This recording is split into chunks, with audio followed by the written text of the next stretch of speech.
Irmãos, a paz do Senhor Jesus. Amém? Vamos ler lá a Bíblia no livro de Gênesis, capítulo 49.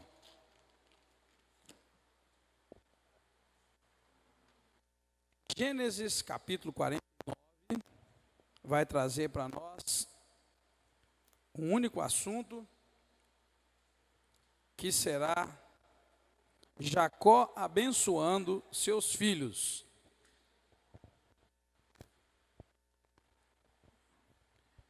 Amém?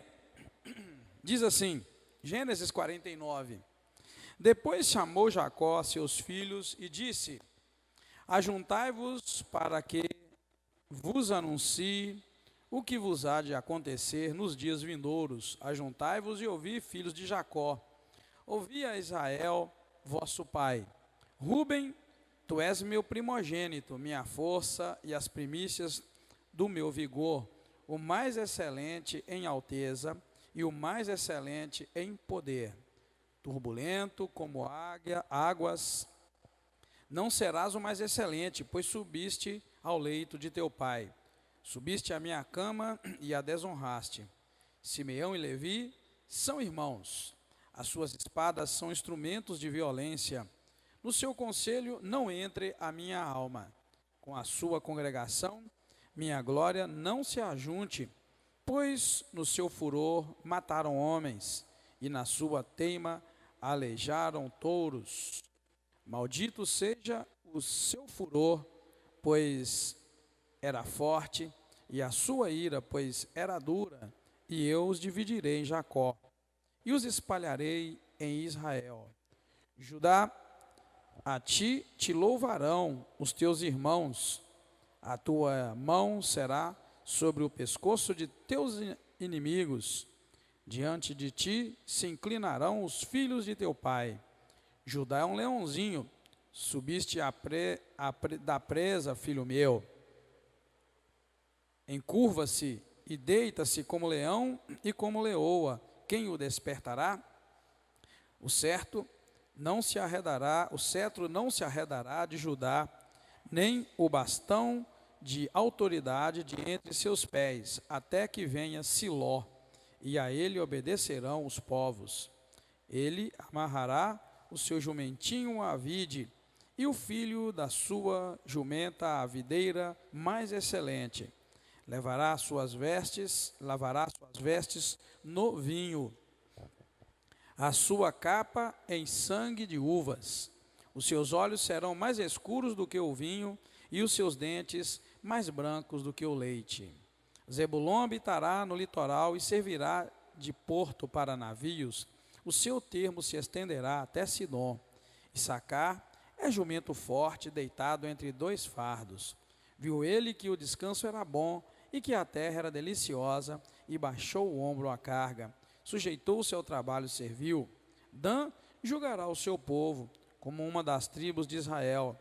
Dan será serpente junto ao caminho, uma víbora junto à vereda, que morde os calcanhares do cavalo, e faz cair o seu cavaleiro para trás. A tua salvação espero, ó Senhor. Quanto a Gade, uma guerrilha o acometerá, mas ele acometerá por fim. De Assé, o seu pão será abundante, e ele providenciará delícias reais. Naftali é uma gazela solta que profere palavras formosas.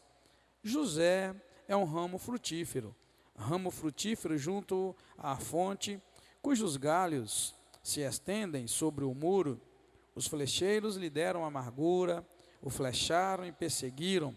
O seu arco, porém, permanece firme, e os seus braços foram fortalecidos pelas mãos do poderoso de Jacó, o pastor, o rochedo de Israel, pelo Deus de teu pai, o qual te ajudará, e pelo Todo-Poderoso, o qual te abençoará, com bênçãos dos céus em cima, com bênçãos do abismo que jaz embaixo, com bênçãos da fartura e da fertilidade.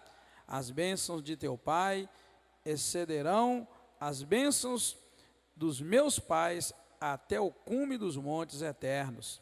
Elas estarão sobre a cabeça de José, e sobre o alto da cabeça do que foi separado de seus irmãos.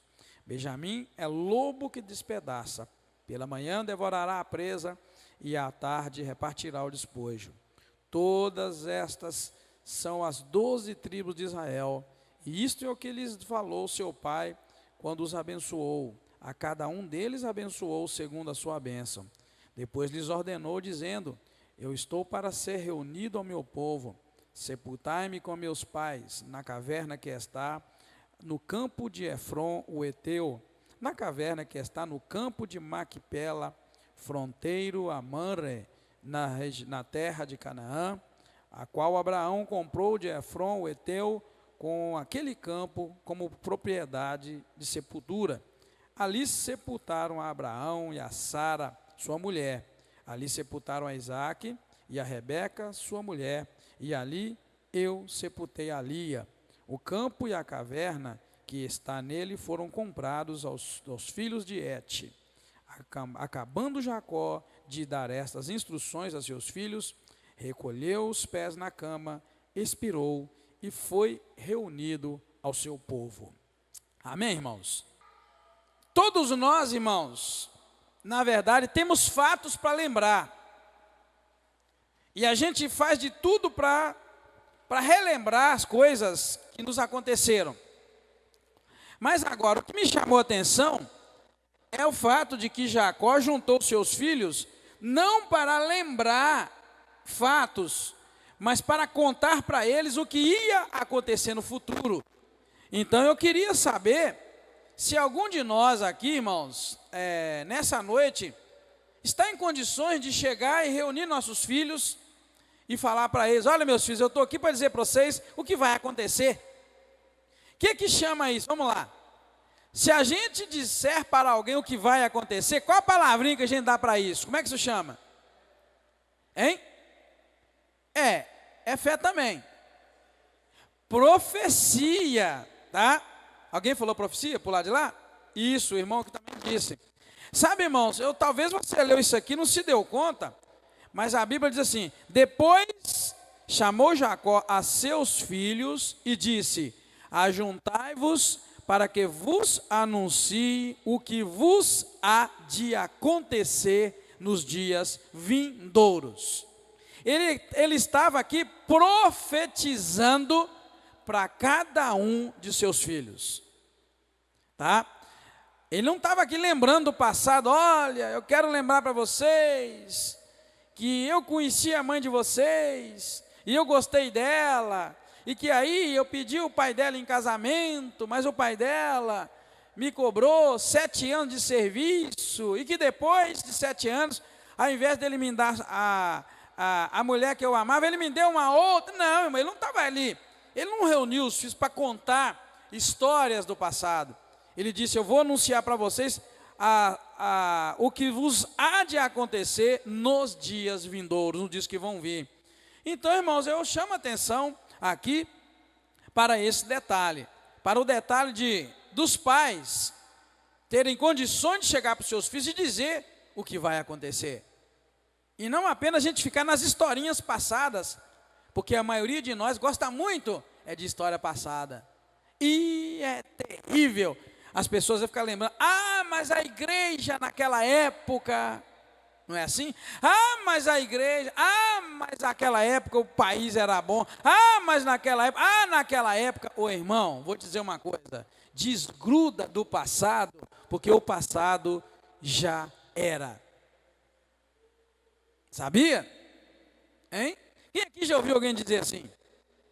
Eu já vi. Você sabia que se você não desgrudar do passado, você não vai viver o presente?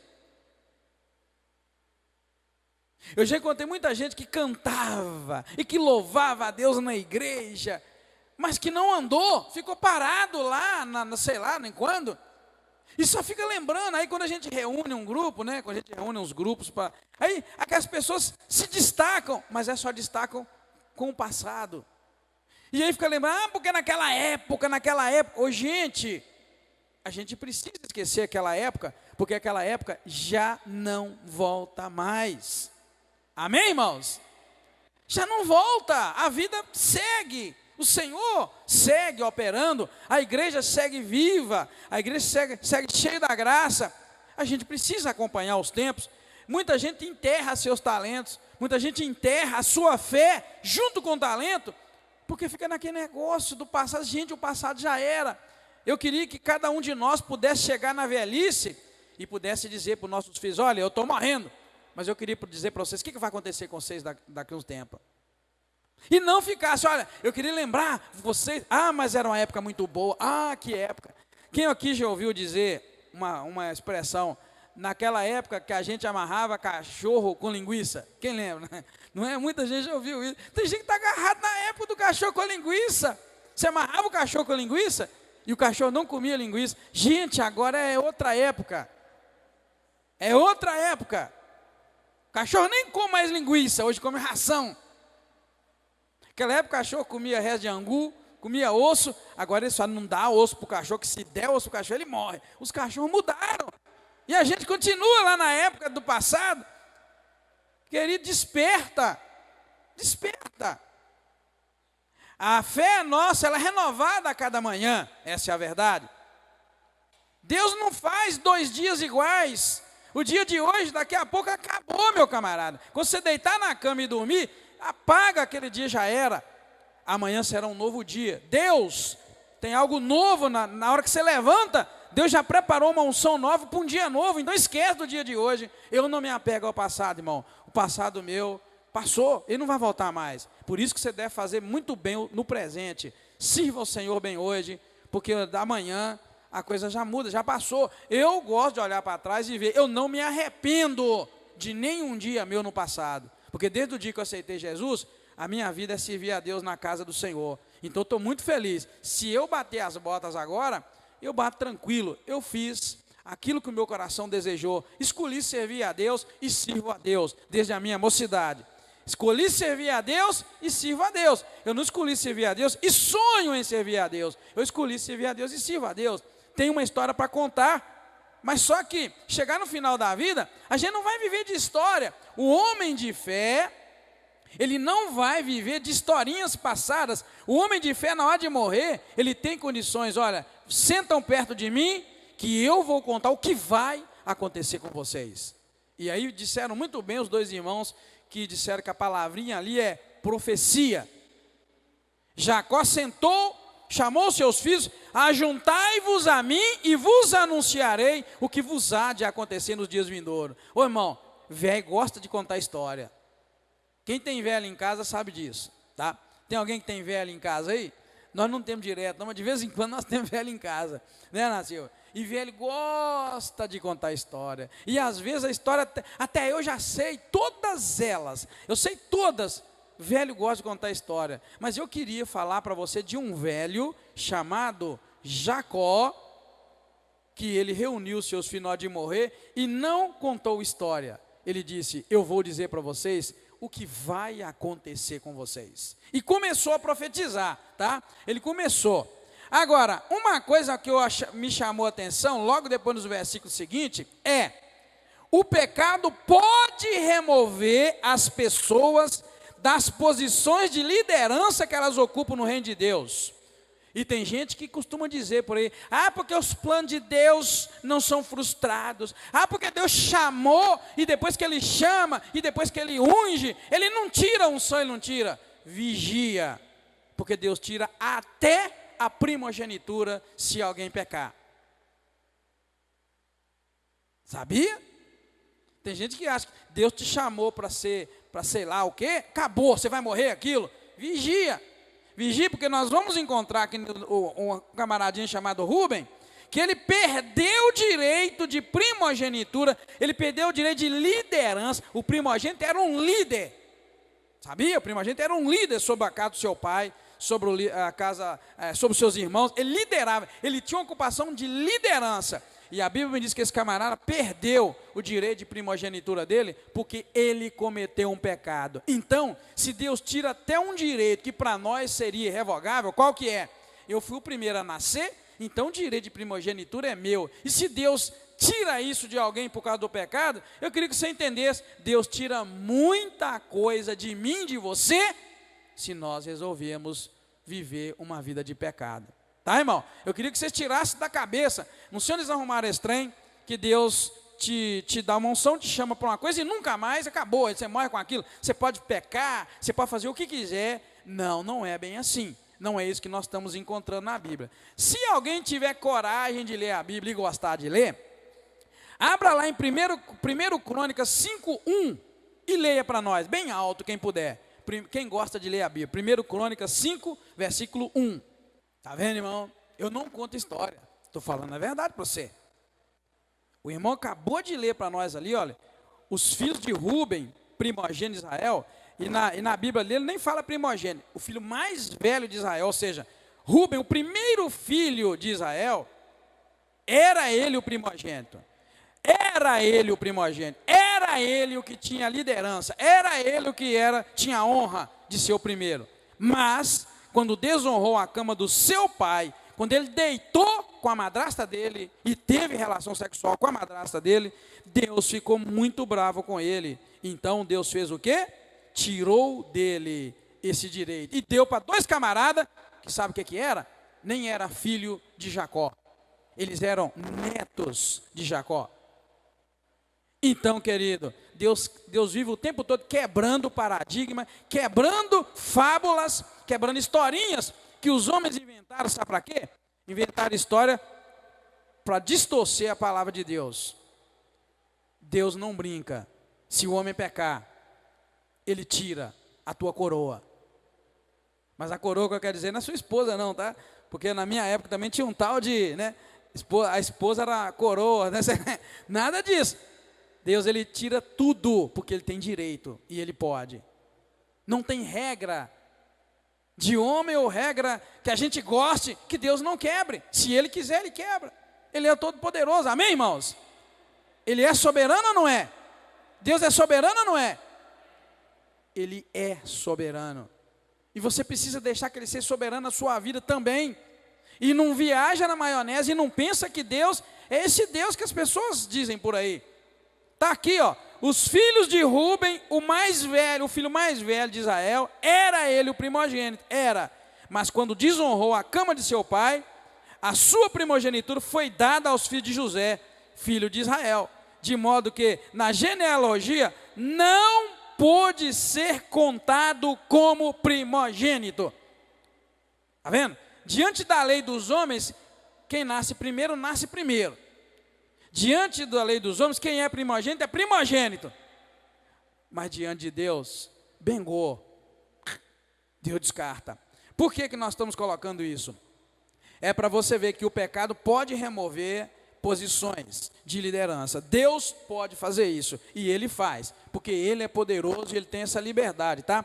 Então, por que eu estou dizendo isso? Porque no versículo 3 e 4, quando Jacó virou e falou assim, ajuntai-vos e eu vou contar para vocês as coisas que vão acontecer com vocês, ele vira primeiro para Rúben e fala, olha Rúben, tu és o meu primogênito, né? Minha força e as primícias do meu vigor. Olha, Rúben, você é o mais excelente em alteza, você é uma autoridade, o mais excelente em poder. Olha, versículo 4, Rúben, você é turbulento como as águas. E diz, não serás o mais excelente. Ele acabou de dizer, tu és o mais excelente, você é o primeiro, nasceu da minha força, do meu vigor, tu és o mais excelente em poder e em alteza. Mas ele vira e fala, mas você não será o mais excelente, porque você subiu no leito de teu pai, subiste à minha cama e você me desonrou.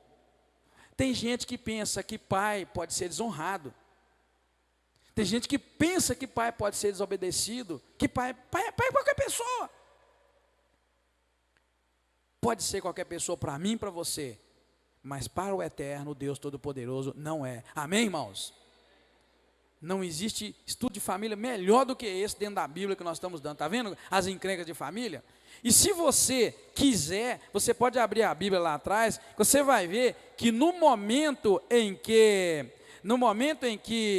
o Rúben sobe na cama com a madrasta, abra sua Bíblia em Gênesis 35, eu quero que você leia, abra sua Bíblia em Gênesis 35, você vai ver que no momento do ato do pecado, Que humilhação deve ter sido para aquele pai. Coloque-se no lugar daquele pai. O camarada é casado, né? Tem uma outra mulher, nos termos da Bíblia ele podia, hoje seria a madrasta. E aí vem um menino, vai na cama do pai dele e tem um relacionamento com a mulher do pai dele, a madrasta. Pensa numa situação dessa. Agora eu quero que você abra a Bíblia em Gênesis 35 e acompanhe a leitura do verso 22, para você ver qual foi a atitude daquele pai. Aquele pai, irmãos, olha o que ele fez. Gênesis 35, 22. Enquanto Israel habitava nesta região, tá? Rúben foi e se deitou com Bila, concubina de seu pai, e Israel o soube, e diz, eram 12 os filhos de Jacó. Que é a Bíblia? Qual foi a ação, a atitude do pai, quando soube que o menino dormiu com a mulher dele, a madrasta? Você não vê ele xingando, ele esperneando, não vê processando, não vê ameaçando, não vê indo para a mídia, você não viu nada. A Bíblia só fala assim, e Israel ficou sabendo que o filho dele dormiu com a madrasta. Ficou calado, não disse nada. A Bíblia não fala que ele sequer mencionou esse assunto. Mas agora, antes de morrer, um segundinho antes de morrer, porque foi mesmo, logo depois que ele termina a conversa, a Bíblia diz que ele junta os seus pés na cama e ali ele morre. Antes de morrer ele falou, juntai-vos a mim, meus filhos, e eu vou anunciar para vocês as coisas que vão acontecer. E começa exatamente por Rúben, o filho mais velho, e diz para ele, olha meu filho, você é o meu primogênito, você é a minha força, nasceu na minha juventude, o meu vigor, você é o mais excelente em alteza, você é o mais excelente em poder, olha meu filho, você é turbulento igual às águas, mas você não será o mais excelente. E diz por quê? Sabe por quê? Porque você me desonrou, então eu tenho para ti uma palavra, o teu futuro será de desonra, porque você me desonrou. Viu, queridos? Viu a autoridade espiritual por trás de uma pessoa que cada um de nós tem um, que é um pai? Existe um poder dado por Deus para essa figura paterna, que a maioria de nós nunca imagina que tenha. Viu? E ele começa por ele, e desce o porrete, e você viu lá o porquê. Na hora o pai não fez nada, tocou a vida, ele é um menino, ele precisa aprender, deixa ele. E ele viveu tranquilo, Rúben viveu tranquilo, constituiu família, mas antes de morrer, havia uma palavra para ele. É sério, queridos, é muito sério. Depois ele vira e vai falar para mais 2 de seus filhos. Vocês vão ver que esse texto inteiro é assim, e ele só muda no finalzinho, quando Jacó vai morrer. Depois ele vira e vai falar para Simeão e Levi. Ele fala que eles foram culpados por usar de violência e total desrespeito para com a autoridade de Jacó. Versos 5 e 6, ele vira e fala assim, olha, ele vira e fala assim para Simeão e Levi, Simeão e Levi são irmãos, as suas espadas são instrumento de violência. Por quê? Porque lá no capítulo 34, versículo 25 ao 31, os irmãos viram, eles ficaram muito bravos, porque a irmã deles foi desonrada, Diná. E eles não souberam ser manso como Jacó foi, e foi um homem de briga, e pegaram a espada e mataram todo mundo. Então ele vira agora e fala, olha, Simão e Levi são irmãos, as suas espadas são instrumento de violência, vocês são bravos demais, vocês brigam à toa, tudo de vocês é na espada, é na guerra, vocês são muito bravos. E ele vira e fala para eles assim, no seu conselho não entra a minha alma. Está vendo, querido? E ele parte a partir do que cada filho fez ao longo da sua vida, ele vem agora e fala o seu futuro. Ou seja, presta atenção, a partir do que cada filho fez ao longo da vida, ele vem agora e fala, juntem-se a mim e eu vou dizer para vocês o que vai acontecer. Querido, não é difícil saber o que vai acontecer contigo, eu falei que isso outro dia. Depende da tua perspectiva do passado, teu presente determina o teu futuro. Isso não é maldição que alguém possa jogar sobre sua vida. São princípios da palavra de Deus, plantou, colheu. Pode demorar. Entendeu? Só um minutinho, pode demorar, mas vai colher. Está vendo como é aquela aqui? Ele começa contando, olha, Rubens, você fez isso, pode esperar isso. Simão e Levi, vocês fizeram isso, ó, no teu conselho não entra a minha alma. Ou seja, eu estou fora, não conte comigo. Ou em outras palavras, sabe o que ele dizer?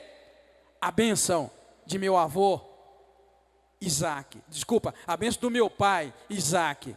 E a bênção do meu avô, Abraão, não está contigo, não pode. Porque a minha alma não entra no conselho de vocês. Ou seja, a minha alma não está na guerra. E você sabe que Jacó não foi um homem de guerra, não. Jacó não foi um homem de guerra. Muito pelo contrário. Com todo respeito, ele foi uma franguinha na hora da briga. Você lembra o tanto que ele fugiu do irmão dele? E como fugiu? Então ele não era um homem de guerra. A Bíblia mesmo diz lá, logo no nascimento deles, diz que ele era um camarada manso, tranquilo e tal, despojado, gostava de ficar em casa, enquanto Esaú já era diferente, era mais agitado e tal. Todo filho tem que ter cuidado, porque o pai tem autoridade para abençoar e para amaldiçoar. Não é? Todo pai tem autoridade para abençoar e para amaldiçoar. E Jacó é um bom exemplo disso. Por que ele é um bom exemplo? Você viu como ele foi fazer com os netinhos dele, Efraim e Manassés? Vocês viram o que ele fez com Efraim e Manassés? Ele inverteu as mãos e abençoou o menino mais novo com mais bênçãos sobre o menino mais velho. Tem autoridade, querido, e a gente precisa fazer por merecer a bênção. Nós precisamos fazer. Sem contar que bênção e maldição é consequência de escolha. É o que diz Deuteronômio, não é assim? Deuteronômio, capítulo 28, mostra para nós. Bênção e maldição são consequências de escolhas que a gente faz. Você escolhe ouvir atentamente a voz do Senhor Deus e cumprir os seus mandamentos, vem bênção. Se você escolhe não ouvir atentamente os mandamentos do Senhor Deus e colocá-los em prática, pode desenhar, tem maldição esperando. Então a gente precisa vigiar. Então aqui a gente vê que para Simão e Levi, ele tem também uma palavra, porque havia neles culpa e violência e também desrespeito à autoridade do pai. Vou te dizer por que havia desrespeito. Porque em Gênesis 34, 25 e 31, sabemos que eles tomaram frente para vingar a irmã deles. E Jacó ficou muito triste quando soube disso. Por quê? Ele até chegou a dizer, agora o povo da terra vai me perseguir porque vocês fizeram isso. Não era o conselho, não era uma ordem do pai. A gente precisa aprender, enquanto o pai está vivo, pai é autoridade. Enquanto mãe está viva, mãe é autoridade. E a gente precisa aprender a honrar nossos pais, dando a eles o papel de autoridade. Você precisa aprender. Enquanto você estiver vivo, teu pai é teu pai, tua mãe é tua mãe. Mesmo depois de casado, pastor? Mesmo depois de casado. A Bíblia não limita esta bênção, não limita essa honra, enquanto estiver casado debaixo do mesmo teto. Tem gente que confunde tudo. Honra teu pai e tua mãe, para que viva longos dias na terra que vais possuir. Está vendo? Não fala que é só enquanto é solteiro, só enquanto depende. Não, honra teu pai e tua mãe. Está vivo? Honra. Porque existe bênção, irmão. Existe promessa de bênção. Existe bênção nisso, em honrar o pai e a mãe, enquanto você tiver. E isso a gente precisa aprender mais sobre a honra e sobre a consequência da gente poder honrar os nossos pais, as nossas mães, enquanto eles estão vivos. Sem contar uma coisinha chamada consciência. Amém, irmãos? Todo mundo sabe o que é consciência, não é? A coisa mais gostosa é quando o seu pai morre, sua mãe morre, e a tua consciência está tranquila. Porque eu não quero nem imaginar o que é uma consciência pesada. Quando morre um pai, morre uma mãe, e aí tua mente começa a te cobrar. Você devia ter feito e não fez, você devia ter feito e não fez. Misericórdia, eu não quero isso nunca para a minha vida. Sem contar isso, tá? Honra mesmo, é honra. E em seguida, irmãos, ele vai declarar, ele faz uma declaração para Judá, né, para a tribo de Judá. Versículo 8 ao 10, mostra para nós. Judá, a ti te louvarão os teus irmãos. A tua mão será contra o pescoço de teus inimigos, diante de ti se inclinarão os filhos de teu pai. E fala, Judá é um leãozinho, subsiste da presa, filho meu, encurva-se, deita-se como leão e leoa. Quem o despertará? O cetro não se arredará de Judá, nem o bastão de autoridade entre seus pés, até que venha Siló, e a ele obedecerão os povos. Um detalhe bonito sobre Judá, fala que é uma tribo de liderança, com poder, como do leão, da leoa, do leãozinho, mas depois revela a vinda do Messias Jesus Cristo, que trará um tempo de prosperidade. Veja bem o que diz o versículo 11 e o 12, diz assim: ele amarrará o seu jumentinho à vide, e o filho da sua jumenta à videira mais excelente, lavará as suas vestes no vinho, e a sua capa em sangue de uvas. Os seus olhos serão mais escuros do que o vinho, e os seus dentes mais brancos do que o leite. Você tem noção o que é, irmão, lavar roupa no vinho? O negócio aqui não é você imaginar de fato alguém lavando a roupa no vinho, porque vai ficar manchado da cor do vinho. Mas você sabe o quanto custa o vinho, de verdade, o suco puro da uva, vamos chamar assim? Como é que é caro? Aqui está dizendo que haveria tanta abundância nas mãos deste que nasceria de Judá, que é o Messias, tanta riqueza, tanta prosperidade, que ele lavaria suas vestes no vinho, prosperidade. E diz mais, ia lavar a capa no sangue de uvas, o suco da uva de verdade. Seus olhos serão mais escuros do que o vinho, e os seus dentes mais brandos do que o leite. Leite também é sinônimo, é exemplo de coisa boa, que faz bem para a saúde. É claro, tem alguns que têm aí alergia à lactose, mas não é o caso. Leite e vinho, leite e mel, é sinônimo de boa coisa e de abundância e de prosperidade. Então aqui faz uma declaração sobre o Messias, né? Veja aí se eu passei muito. Não, passei só um. Em seguida, irmãos, ele vai falar de um outro filho, tá? Vai falar dos filhos das servas. Ele vai falar de Dan, Gade, Aser, Naphtali. Claro que nós estamos destacando aqui só alguns, para não falar de todos eles, tá? Do versículo 16 ao 17, ele vai falar, então, de Dan. Dan julgará o seu povo, como uma das tribos de Israel. Dan será serpente junto ao caminho, uma víbora junto à vereda, que morde os calcanhares do cavalo e faz cair o seu cavaleiro para trás. O que você imagina? Está falando que Dan seria como uma serpente junto ao caminho, que faz morder o calcanhar do cavalo para derrubar o cavaleiro. Hein? Né? Não é uma coisa muito boa de se fazer, não é? Mas está falando aí que o camarada será meio que astuto, será esperto, vai ficar esperando a presa, vai armar. Então você vê que, né, fala uma coisa muito séria com respeito a ele. Fala, Dan julgará o seu povo, tá vendo? Dan vai julgar o seu povo, e diz depois, ele vai ser astuto como uma serpente na beira do caminho, que só fica esperando o cavaleiro passar, para morder o calcanhar do cavalo, e jogar o cavaleiro no chão. Ou seja, será um juiz taxativo, não atento, não dá bobeira não, porque ele vai ser igual aquela serpente no caminho, passou ali, ela morde o calcanhar do cavalo. Ou seja, a serpente não pode morder o cavaleiro que está em cima do cavalo, mas ela alcança o calcanhar, e ela é capaz de derrubar o cavaleiro sem tocar no cavaleiro. E isso que está falando de Dan. Um juiz vai julgar o povo, e ele vai julgar de tal maneira que não há arma para ele, porque ele é esperto e ele vai pegar. Ele vai morder no calcanhar do cavalo para derrubar o cavaleiro. E uma vez que o cavaleiro tiver caído, o que acontece? Aí já está no alcance da serpente. Veja como é que é. Muito sério isso que ele diz, tá?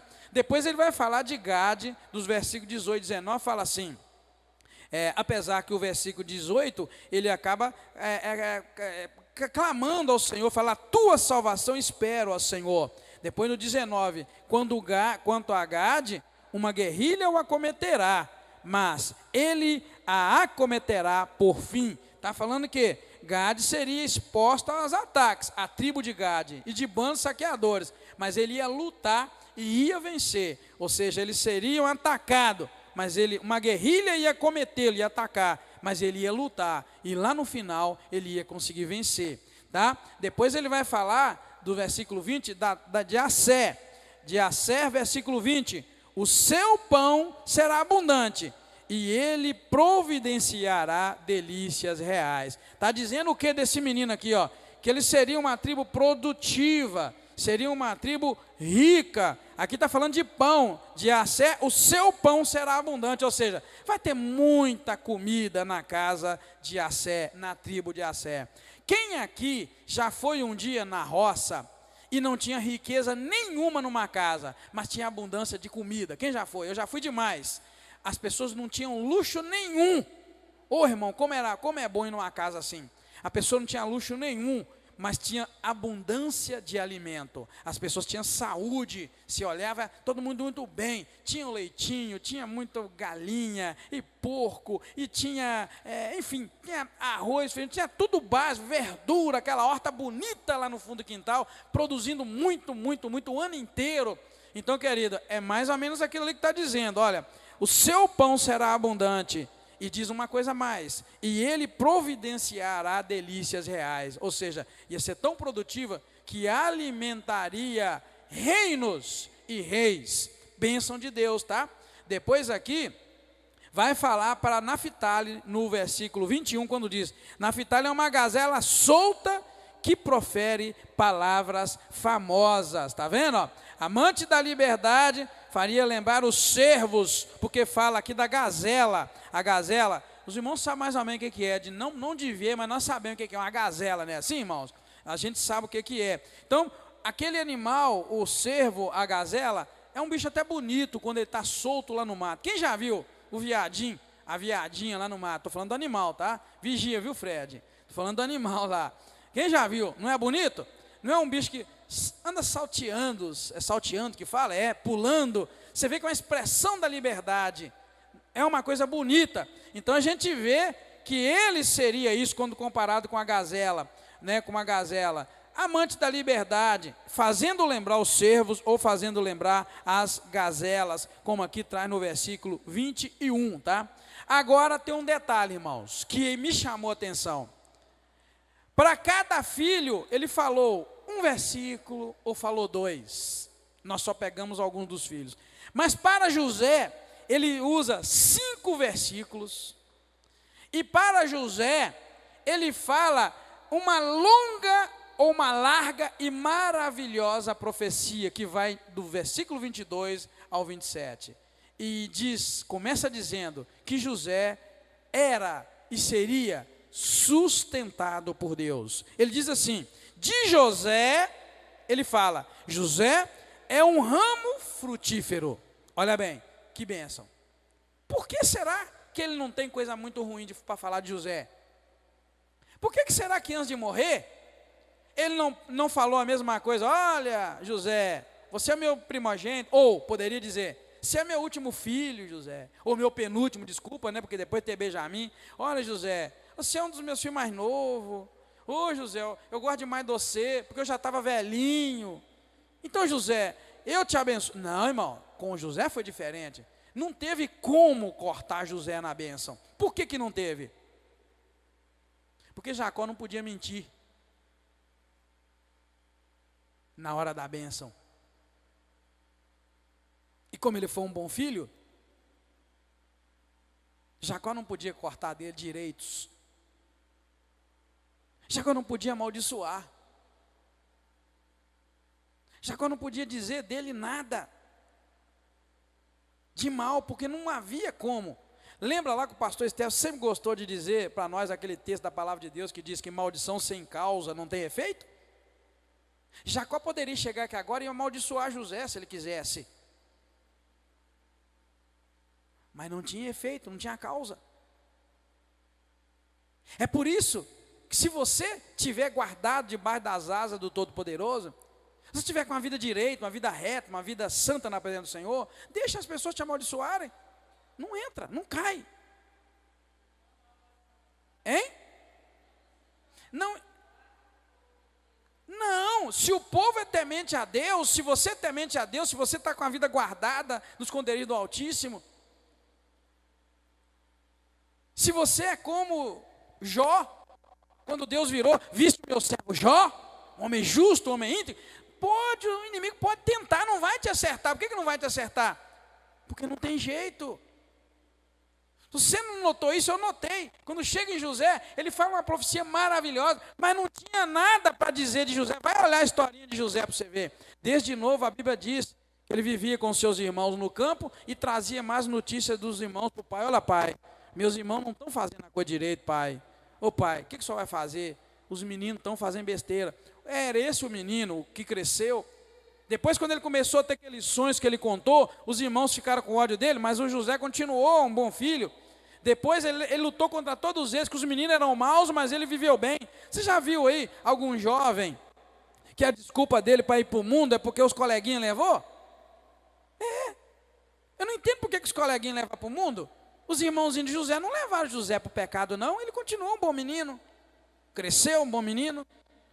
Quando os irmãos tentaram matar ele, ele só clamou pela vida dele, não faz comigo, não faz comigo. A Bíblia diz que ele clamou, mas não adiantou nada, os meninos fizeram mal, e jogaram ele numa cisterna, depois ficaram com dó, foram, tiraram e venderam ele, e depois lá no Egito, ele estava começando a prosperar, deu uma situação difícil dentro da casa, ele foi acusado de um crime que não cometeu, foi preso, mas você não viu ele murmurando? Lá ele serviu a Deus tranquilamente, ele aceitou a prisão, aceitou o que Deus tinha reservado para ele, ainda que ele não tinha pecado. É por isso que José é uma boa figura de Jesus. Você sabe que ele foi preso? Ele foi maltratado sem não ter feito nada. Então agora, como é que um pai vai virar para ele agora e falar: meu filho, infelizmente, eu vou ter que te amaldiçoar. Querida, Deus está nos chamando a atenção para olhar o que a gente está fazendo hoje com relação aos pais. O que a gente está fazendo hoje com relação ao próximo. O que nós estamos fazendo, eu com a minha esposa comigo? O que você está fazendo com o teu esposo, com a tua esposa? O que você está fazendo? Porque o que você está fazendo tem um peso na tua vida, em algum momento, isso vai virar para você em bênção ou em maldição. Isso vai ter um retorno, vai ter um retorno de tudo isso, que a tua mente pensa, o teu coração pensa, o que você anda maquinando, não importa a tua idade, se é novo, se é mais ou menos, se é velho, querido, e essa é a realidade da santificação da vida, a santificação da igreja, a minha santificação vai além da aparência, ela precisa levar em consideração todas essas coisas, porque elas têm mais valor do que a aparência é muito bonita, os outros estão vendo, mas é aquilo que não está vendo, é o que de fato tem valor. Eu não sei você, mas na minha época eu assistia muito televisão, e graças a Deus lá em casa onde eu estou morando agora não tem nem televisão, mas eu já assisti muito na minha juventude, porque na minha infância nem televisão a gente tinha. Na minha infância não tinha televisão não, a gente assistia televisão na janela dos outros, até conseguir uma televisão, que para pegar a imagem a gente tinha que colocar lá na anteninha, os irmãos devem lembrar, umas anteninhas igual de rádio, assim ó, e hoje a rádio nem tem antena mais, mas na época tinha, a gente colocava bombril, né, colocava palha de aço, e virava que tem para um lado, para pegar mais ou menos a imagem, que era a imagem chuviscada, preto e branco, era difícil, mas quando eu via TV, tinha uns homens, artistas, que esse camarada tinha um jeito de um homem de respeito. Tinha as mulheres também que tinham uma aparência de respeito. Mas na verdade, irmãos, não era aquilo, era só uma encenação. Eles eram artistas. E muitos de nós vivem como artista também, querido. Encenando algo que na verdade nosso coração ainda não alcançou. Mas eu queria que você entendesse que o teu coração faz é o que de fato tem peso diante de Deus. Não que você encena, não que eu enceno. Eu posso encenar ser um bom esposo, mas o bom esposo de verdade, o Edgar de verdade, é aquele longe da Ana Silvia. Você sabia? Não adianta eu encenar para ela. O que vale é quando eu estou longe. Quando eu estou longe, como é que eu sou? Eu sou fiel? Eu sou um bom esposo? A mesma coisa é ela. Não adianta encenar. Quando ela está longe, ela é uma boa esposa? Estou dizendo isso para você aplicar na tua vida. Que isso tem um peso e tem um valor, irmãos, tremendo. E é aqui eu começo a ver, quando ele vira para José, e não encontra nada além de coisas louváveis e dignas de fruto que vai glorificar o nome do Senhor. Está vendo? Ele vira e começa a falar muito, porque ele fala aí do 22 ao 25, e já começa dizendo, olha, José, o que José é? Um ramo frutífero. Quem tem noção do que é um ramo frutífero? Aquele galho que produz. Você já viu uma árvore que às vezes um galho produz, o outro não produz? Está dizendo, José é aquele que produz. é um ramo que produz. Eu nunca vi ninguém ir lá e cortar um ramo que produz. José é um ramo frutífero. E fala, ramo frutífero junto à fonte, ou seja, José é uma planta, é um ramo que produz muita fruta. E é um ramo que produz muita fruta junto a uma fonte, ele está perto de uma nascente de água. Ou seja, a planta que está perto de uma nascente de água, não sei se vocês já viram, ela é totalmente diferente de uma planta que está longe da água. Eu não sei se vocês já notaram, eu sou muito curioso. Quando eu estou dirigindo na estrada, o irmão Mário é motorista, sabe disso, né, Mário? Quando a gente está dirigindo, a gente vê. Se tem um rio lá, em algum lugar, você está dirigindo, a gente nota o seguinte, quanto mais longe do rio, mais seco e menos produtivo são as árvores, enfim, o mato que tem. Mas quanto mais perto do rio, ou do lago, ou da água, é mais verdinho. É uma coisa muito bonita. Está falando que José é um ramo frutífero, que produz. E ele é um ramo perto da água, perto da fonte, cujos galhos se estendem sobre o muro. É uma árvore tão frondosa que ela cresceu, ela é mais alta do que o muro e os galhos dela passam para o outro lado, diz a palavra. Vai falando dele mais ainda. Os flecheiros se deram. Aliás, desculpa, verso 23. Os flecheiros lhe deram amargura e flecharam e perseguiram. Ou seja, é um homem, José era um menino, um homem que produz, um homem produtivo. Mas eles vieram até ele e meteram flechas nele. Os flecheiros vieram e flecharam ele. Quem são os flecheiros? Seus irmãos. Quem são os flecheiros? A mulher de Potifar. Quem são os flecheiros? O carcereiro lá da prisão onde ele estava. Vieram, jogaram flecha nele. Mas o verso 24 diz, mas o arco de José, porém, permanece firme. Pode meter flecha naquele homem, que é uma árvore frutífera junto à fonte, que o arco dele vai prevalecer, não vai curvar, não vai morrer, não vai quebrar. Fala, mas o seu arco, porém, permanece firme, e os seus braços foram fortalecidos, mas por quem? Diz a palavra, foram fortalecidos pelas mãos do poderoso de Jacó, o pastor, o rochedo de Israel. Está vendo as bênçãos, irmãos? E continua, pelo que Deus de teu pai, o qual te ajudará, e pelo Todo-Poderoso, o qual te abençoará. E eu notei isso aqui que eu coloquei. Note que a palavra bênção é usada 6 vezes para descrever o tratamento que José recebeu do Senhor. Irmãos, é o único que Jacó não fala de uma bênção, não. Ele usa a palavra 6 vezes, ele fala, ó, pelo que Todo-Poderoso te abençoará, uma vez. Com bênção do céu, 2 vezes. Com bênção do abismo, jaz embaixo, 3 vezes. Com bênçãos de fartura e de fertilidade, 4 vezes. Com bênção de teu pai, excederão 5 vezes. As bênçãos de teus pais até o cume dos montes eternos. 6 vezes. Jacó falou, bênção, bênção, bênção, bênção, bênção e bênção para José. Viu, querido? Agora vamos imaginar o seguinte, vamos imaginar que Deus é o nosso Pai. Deus é meu Pai, Deus é o teu Pai. Vamos pensar assim, Deus é meu Pai, Deus é o teu Pai. Não é que Deus está na beira de morrer, não. Mas Deus está na beira de te abençoar ou te amaldiçoar. O que Ele tem para dizer para ti? Você tem sido um bom filho, como José?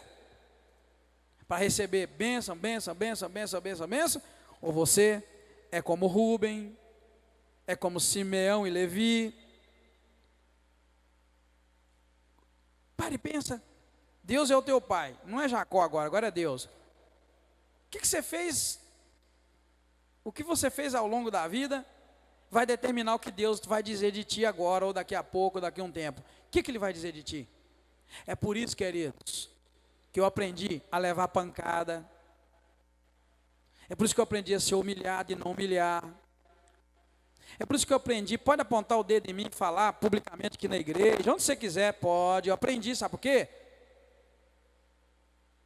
Porque um dia Deus vai me chamar, vai falar igual Jacó. Ó, Jacó falou assim no versículo 49, versículo 1, ele falou assim: ajuntai-vos a mim e eu vou anunciar para vocês o que vai acontecer. Vai chegar um dia em que Deus vai falar assim comigo, diga, ajunte-se a mim e eu vou te dizer o que vai acontecer contigo. E eu quero ouvir de Deus exatamente o que José ouviu. Amém?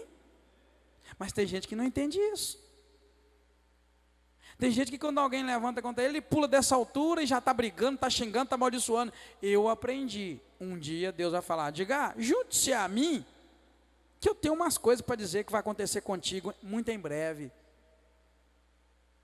E eu quero que Deus olhe para trás e não encontra nenhuma coisa para dizer, ó, Edgar, você foi forte, você foi truculento, você foi isso, foi aquilo, você era uma potência, ó, Edgar, você pregava bem, ó, Edgar, você fazia isso, ó, você fazia isso, mas você fez isso e isso. Eu não quero. Eu quero ouvir que Deus olha para trás e não encontre na minha vida algo que venha me tirar o direito de primogenitura, o direito de bênção, o direito à vida eterna, porque esse é o nosso alvo. As minhas ações estão sendo anotadas diante de Deus, assim como o pecado de Rúben de ter dormido com a madrasta dele. Jacó não brigou com ele. Eu queria que você entendesse o que o Espírito Santo de Deus está te dizendo aqui agora. É por isso que Deus não briga contigo quando você peca. É por isso que Deus não fica bravo com você quando você faz coisa errada, porque ele é igual Jacó. Jacó não brigou com Rúben quando ele pegou a madraça dele e fez o que fez. Jacó ficou calmo, tranquilo. Ele soube, ele ficou sabendo, ficou na dele, viveu não sei quantos anos, eu vou tentar calcular depois, ou descobrir quantos anos. Ele viveu muitos anos com aquilo, ele não entrou em depressão, ele não ficou triste, fui traído, nada. E pelo próprio filho, né? Não, irmão. É por isso que Deus é contigo e comigo do jeito que Ele é. E a gente pensa que Deus é bobo. Muitos de nós pensam que Deus é bobo demais. A gente faz tanta besteira. Não, rapaz, você está enganado. Na hora H, Ele vai chegar e falar, junte-se a mim. Está na hora de você vir e eu quero ter uma conversa contigo. Eu vou te dizer o que vai acontecer nos dias vindouros. Você vai morrer. E por causa de algumas coisinhas, te vai acontecer isso e isso e isso. Está vendo? Não adianta eu ter um discurso que eu quero ouvir de Jesus o seguinte: bem-estar, servo bom e fiel. Foste fiel no pouco, sobre o muito te colocarei. Não adianta o discurso. As suas ações é que vão falar naquela hora. Aquela hora não vai ter discurso. Diante de Deus não tem justificativa. Nós não vamos ter lá um tribunal onde eu vou abrir a boca e vou apresentar minha defesa. Diante de Deus não tem isso. Diante do julgamento do Senhor Deus, o que tu fizeste é o que será apresentado. Lembra lá no Apocalipse? Abriu-se livros e mais livros e outro livro, e todos os seres foram julgados segundo o que estava escrito naquele livro. O trem hoje está apertado, não está? Não adianta, querido. Não adianta arrumar um bom advogado. Não adianta arrumar um bom advogado. Para essas questões espirituais, tu és o teu advogado. E não confia no advogado de Jesus, não. Vou te explicar por quê. O advogado de Jesus só vale agora. Agora o advogado de Jesus é bom. Mas naquele dia, o advogado de Jesus está trabalhando agora por mim e por ti diante do Pai. Amém, igreja? Punha a tua barba de molho. O advogado de Jesus só tem credencial agora. Agora ele vale. Ele é o meu advogado e o teu advogado. Mas se tu não quiseres que esse advogado advogue a tua causa, se tu quiseres continuar no pecado, você não tem um advogado de Jesus. Não vai valer naquele dia. Ninguém vai poder te livrar naquele dia. Jesus pode te livrar agora, mas naquele dia não vai poder. Porque Hebreus diz assim, que depois que você morre, acabou a farra. Depois que a gente morre, acabou a farra. Teve um dia que alguém me desafiou na vida espiritual. Sabe o que eu falei para a pessoa? Vamos combinar um negócio? Vamos caminhar. naquele dia, nós vamos ver quem estava certo e quem estava errado. Tem gente que fica brigando, questionando, porque está certo, está errado. Fica calmo, querido, naquele dia nós vamos ver. Quem de nós passar, é que está certo. Por que a gente vai ficar brigando hoje, não é assim? O que está certo, o que está errado? Fica na tua, viva a tua vida. Naquele dia, não tem advogado. Porque Jesus disse que naquele dia, muitos chegariam até ele e ia dizer: Senhor, no teu nome nós profetizamos. Senhor, no teu nome nós expulsamos demônios, no teu nome falamos nova língua, no teu nome, no teu nome, no teu nome. E Jesus vai falar o quê? Não adianta, naquele dia não vai ter defesa, não vai ter advogado, não adianta, naquele dia não tem argumento. Tuas ações estão escritas naquele livro, e vão se abrir os livros e vão dizer, está escrito isso e isso, e acabou. Então, querido, eu quero que você preste atenção, note que de José foi falado 6 vezes a palavra bênção, para mostrar, na verdade, o tratamento que José recebeu do Senhor Deus. E eu repito, ele recebeu esse tratamento do Senhor Deus em função do que ele viveu ao longo de toda a sua vida. Às vezes, querido, eu costumo ver gente invejando outras pessoas. A inveja é uma porcaria, a inveja é uma praga. Eu não gosto de ver gente que inveja o outro porque progrediu, que cresceu, ou outra pessoa que Deus usa em determinada área, ou que use na outra. Eu tenho comigo o seguinte: se eu diante de Deus fosse tão bom quanto aquela pessoa, eu estaria no lugar dela. Se ela está lá e eu não estou, sabe por quê? É porque ela diante de Deus merece estar naquele lugar. Não inveja a posição de ninguém, não inveja o lugar de ninguém.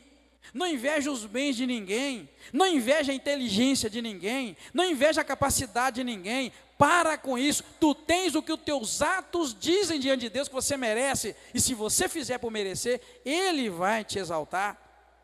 Amém, igreja? Isso é consequência na vida da gente. Às vezes a gente fica invejando e fica cheio de coisas. Presta atenção nesses detalhes. José recebeu todas essas bênçãos, porque este era o tratamento que Deus olhou e disse: este merece esse tratamento, e ele recebeu esse tratamento. E sabemos o quanto José foi abençoado, ao ponto de seus 2 filhos tomarem o lugar de primogenitura dos tios, porque na verdade Deus quis assim, e Deus o abençoou dessa maneira. E aí a Bíblia vai chegando mais no finalzinho, e nós vamos encontrar a palavra do Senhor falando de Benjamim, no versículo 27, quando diz assim: Benjamim é lobo que despedaça, pela manhã devorará a presa, e à tarde repartirá o despojo. Está vendo? Ó? Diz aqui que ele seria feroz e seria um bem-sucedido oponente, ou seja, o camarada ia opor as pessoas, ele ia ser feroz, ia despedaçar como um lobo despedaça, e de tarde, de manhã ele ia devorar a presa, e de tarde ele ia repartir o despojo, ou seja, o camarada ia saquear povos, de tamanha era, ele ia ser feroz ao ponto de saquear. É uma palavra, mais uma palavra que Jacó dá a Benjamim, seu filho, tá? Bem, aí nós já estamos concluindo a leitura que termina no versículo 33. Mesmo na hora da morte, veja, irmãos, Jacó se mostrou um homem de fé, dando instruções acerca do seu sepultamento. Ao pedir para ser enterrado em Canaã, ele estava declarando que a promessa de Deus se cumpriria e ele tomaria posse da terra prometida. Deus prometeu Canaã para Abraão, Deus prometeu Canaã para Isaac, e Deus prometeu Canaã para Jacó. Mas na verdade, Jacó agora estava morrendo, mas não estava em Canaã. Mas quando ele chamou José e falou: olha José, ele diz assim, olha José, verso 29, eu estou para ser reunido ao meu povo, ou seja, eu vou morrer. Sepulta-me com meus pais na caverna que está no campo de Efron o Eteu, na caverna que está no campo de Macpela, fronteira a Mamre, na terra de Canaã. Ele está dizendo ali, olha, eu estou no Egito, mas Deus falou para o meu avô Abraão que nós íamos ser dono de Canaã. Deus falou para o meu pai que nós íamos ser dono de Canaã. Deus falou comigo que nós íamos ser dono de Canaã. Eu não vou poder ver isso, porque eu vou morrer aqui no Egito.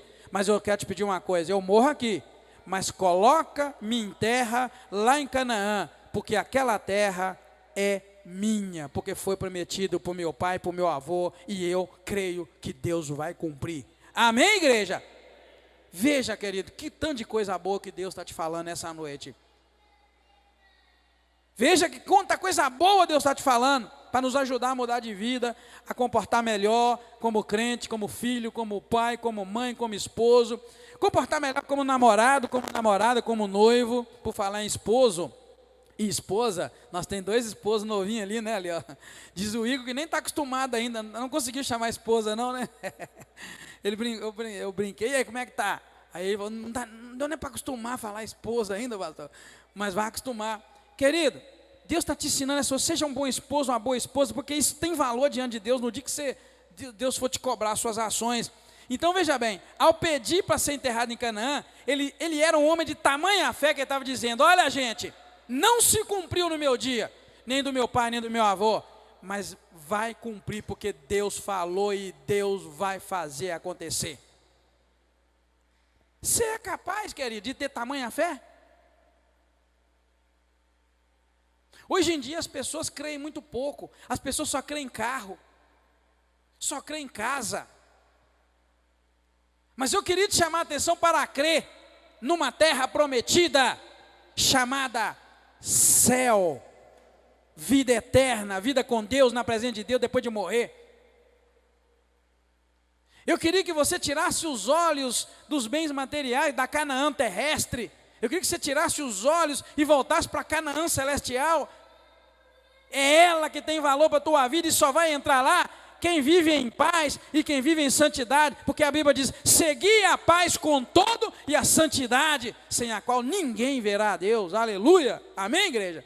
Eu queria que você pensasse na vida eterna, na salvação, na nova Canaã, e tivesse a coragem de falar igual ele, olha, não me enterra aqui no Egito, porque Canaã é o meu lugar e a minha possessão, amém, irmãos? Amém? Ou você pode falar assim, não me enterra aqui nessa cidade, porque a minha cidade é celestial. Na verdade, você sabe o que eu estou dizendo, porque a Bíblia diz que o corpo volta para o pó de onde ele veio, mas o espírito volta para Deus que o criou. Então você deve dizer, não pensem que eu vou ficar enterrado aqui nessa terra, porque eu não vou, eu vou voltar para o Pai, porque Ele é que me criou. Amém, irmãos? Eu não vou ficar aqui, eu vou para o céu, eu vou para a glória, tá? Bem, e para encerrar, não é? Eu quero fazer a seguinte pergunta, e você está em condições de crer nas promessas de Deus, mesmo nos momentos finais da sua vida, ainda que a bênção não tenha se materializado, igual Jacó fez? Você está em condições de crer na bênção de Deus, mesmo que pareça que tudo está contrário? Isso, querido, chama-se fé em Deus e fé na palavra de Deus. Deus tem muito mais bênçãos na tua vida, mas você precisa parar de viver movido pelas historinhas passadas. Igual nós começamos hoje no estudo. Esquece das historinhas passadas, esquece dos bons momentos passados. Foque no futuro. Porque só pode dizer, igual Jacó disse ali, olha, eu vou morrer, mas vocês vão me fazer um favor, não me enterra nessa terra, porque eu tenho uma promessa na minha vida. Só pode, irmãos, viver dessa maneira, é aquela pessoa que vive pela fé. Eu não estou focado no hoje, eu estou focado na promessa. Ou será que as promessas que Deus te fez já se perderam no meio do caminho por causa das adversidades, das lutas e das dificuldades? Quantas dificuldades Jacó teve, você sabe? Além daquelas que ele teve quando solteiro, depois de casado ele teve dificuldade mais. A filha dele foi violentada. Os filhos dele matam os homens tudo da cidade por causa disso. Depois o filho mais velho dele vai e dorme com a mulher dele, e ele fica quietinho, caladinho, e vai andando e morre a esposa que ele mais amava, e vai morrendo, vai morrendo. Aí por fim, José, o menino da velhice dele, também é morto, porque disseram que ele tinha morrido. Aí depois de muitos anos, o menino aparece vivo, e ele agora está junto com o menino, e ele leva uma vida muito turbulenta. Você é do tipo que por causa da luta, da dificuldade, perde a esperança na promessa de Deus? Por causa de uma separação, por causa de uma traição, igual foi com Jacó, por causa de um crime, por causa de uma desavença, por causa disso, daquilo, por causa de falta de pão. Veja que Jacó aqui estava com falta de pão, fome na terra, porque faltou comida, faltou emprego, faltou dinheiro. Você é do tipo que esquece da promessa? Não.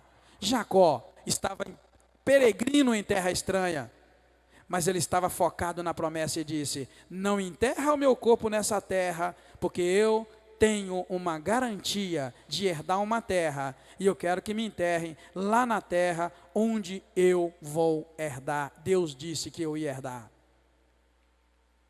E eu quero te dizer, querido, Deus não tem obrigação de te dar carro, nem casa, nem dinheiro, nem serviço.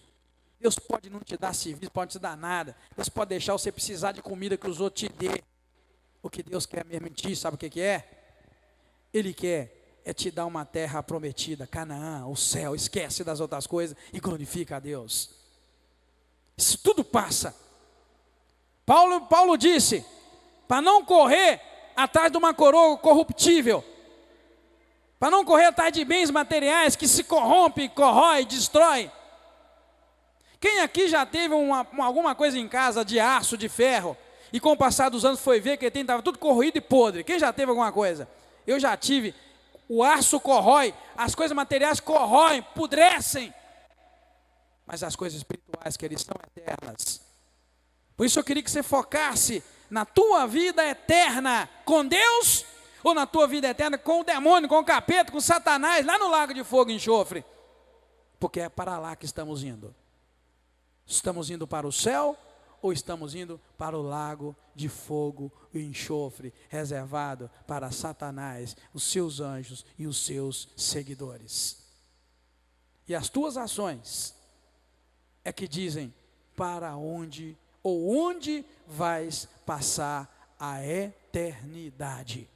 Não adianta falar em línguas, não adianta pregar, não adianta profetizar, não adianta curar os enfermos, não adianta expulsar os demônios, porque você lembra que Jesus disse: Senhor, no teu nome nós fizemos isso e aquilo. Jesus: apartai-vos de mim, eu não conheço vocês. Vigia, porque nós encerramos assim. Jacó está agora morrendo e abençoando os seus filhos. E ele pede: não me enterra nessa terra, porque eu tenho uma promessa. E eu termino então perguntando para você: você está em condições de crer nas promessas de Deus, mesmo nos momentos finais de sua vida, ainda que a bênção não tenha se materializado? E eu vou dizer uma coisa que o Espírito Santo de Deus me diz aqui agora. Isso aqui tinha que ser pregado num domingo, eu acabei de crer. Vou dizer uma coisa para você. Tem muita gente que está pensando que Deus é Deus que dá carro, dá casa, da riqueza, que conserta isso, conserta aquilo. Deus é Deus que leva para o céu ou manda para o inferno. E acabou. O resto é resto. Se você trabalhar, você vai comer. Se você trabalhar muito, você vai comer muito. Se trabalhar pouco, você vai comer pouco. E se você ganha o salário mais alto do mundo, tu vai ficar doente e vai morrer. O milionário vai morrer igual o pobre morre. E vão tudo para o mesmo lugar. Céu ou inferno. Viu? Esquece do Deus que dá carro, Deus que dá casa. Esquece do Deus que dá emprego. Esquece do Deus que vai curar seus problemas psicológicos. Esquece do Deus que vai curar suas picuinhas do teu coração. Esquece do Deus que vai fazer isso. Lembre-se do Deus que te manda para o céu ou te manda para o inferno. Foca nisso, querido, em nome de Jesus. Não ajunteis para vós tesouro na terra, onde a traça corrói. Ajuntai tesouros lá em cima, onde a traça não pode corroer. Vivemos uma época em que só as coisas materiais é que tem valor. Mais nada. Vigia. Guarda o teu coração íntegro diante de Deus. Guarda o teu coração lavado e remido pelo sangue do Cordeiro. Porque o teu coração, presta atenção no que o Espírito Santo de Deus te diz, o teu coração é exatamente como a caixa preta de um avião. É nela que está de fato o que aconteceu dentro da cabine. Amém, irmão? Não adianta com a tua boca falar coisas e a caixa preta do teu coração está gravado coisa de Deus não vai ouvir tua boca, Deus vai abrir a caixa preta naquele dia. Olha que revelação de Deus para o teu julgamento e o meu. É a caixa preta, irmão, que vai valer. Diante do juiz você pode falar, não, por quê? Vamos ouvir a caixa preta. O que diz a caixa preta?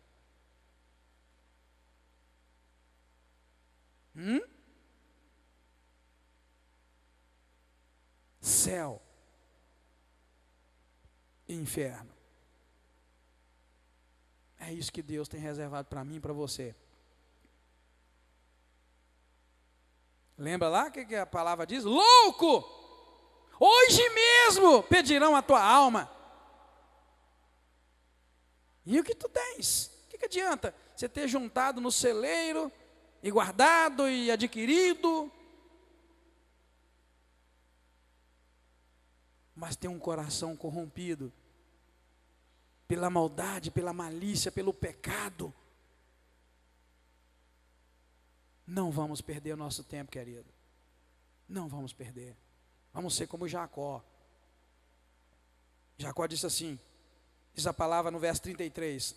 Acabando Jacó de dar as instruções para os seus filhos, ele recolheu os pés na cama, expirou, morreu e foi reunido ao seu povo. Ou seja, acabou.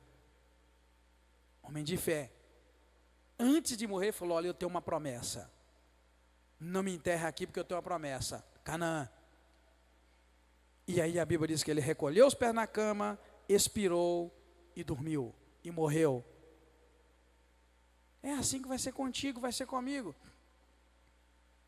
E eu vou orar para que nessa noite Deus fale contigo muito mais ainda com relação à vida eterna. Vou orar para que Deus não te deixe dormir tranquilo enquanto não fizeres um concerto com Deus. Enquanto não mudar a rota da tua vida. Enquanto não esvaziar o teu coração das coisas supérfluas. As coisas terrenas, os prazeres terrenos.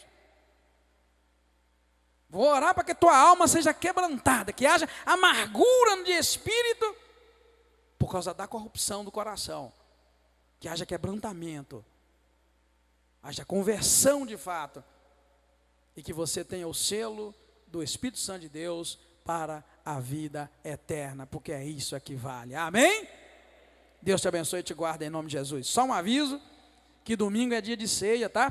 E nós vamos orar pelos meninos, pelas crianças da igreja. Comunica com quem você não viu, leva o seu neném, leva a criança. Domingo que vem, vamos juntos participar da ceia do Senhor, esperando que um dia Jesus nos chame para tomar a ceia com Ele. Porque a Bíblia diz que depois da última ceia, o que Ele diz? Que eu não vou beber mais desse vinho, até aquele dia que eu beba novo convosco no reino de meu Pai. Fica de pé, querido, vamos orar?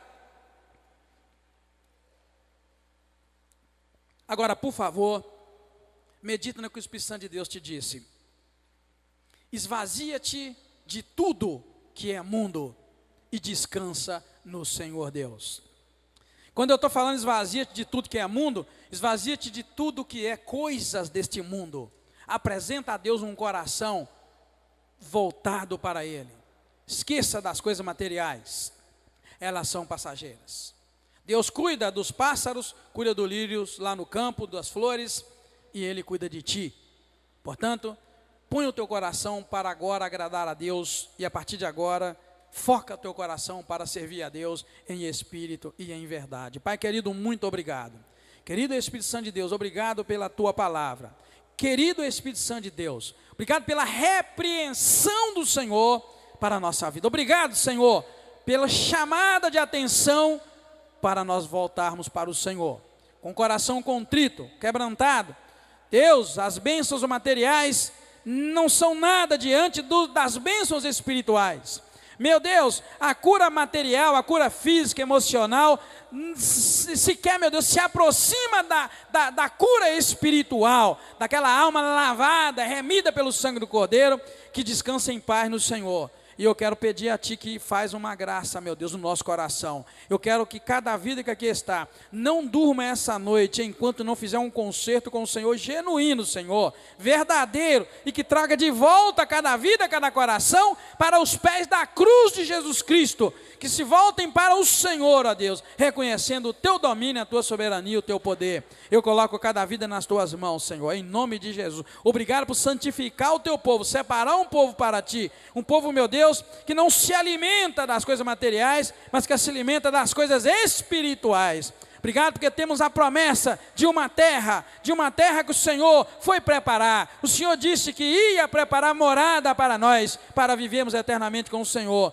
E nós queremos agora focar nesta morada, não na casa terrena, não nos bens materiais, mas sim nas bênçãos espirituais. Obrigado que o Senhor foi na frente e preparou-nos lugar diante do Senhor. É para lá que queremos ir. Por isso eu te agradeço, te louvo, Senhor. Fortalece a Tua palavra no nosso coração, fortalece em nós a esperança de nos encontrarmos com o Senhor. Obrigado, ó Pai. Eu coloco cada vida nas Tuas mãos e peço mais uma vez que o Senhor nos ajuda. Pai, nos ajuda em tudo que nós fizermos. Te peço pelo culto de domingo, encha-nos da Tua graça, do Teu poder, encha-nos do Teu Espírito Santo, e que o culto de domingo seja cheio da Tua graça, cheio do Teu poder. Muito obrigado. Mais uma vez eu te louvo e te agradeço e peço a Tua bênção sobre nós, em nome do Senhor Jesus Cristo. Amém.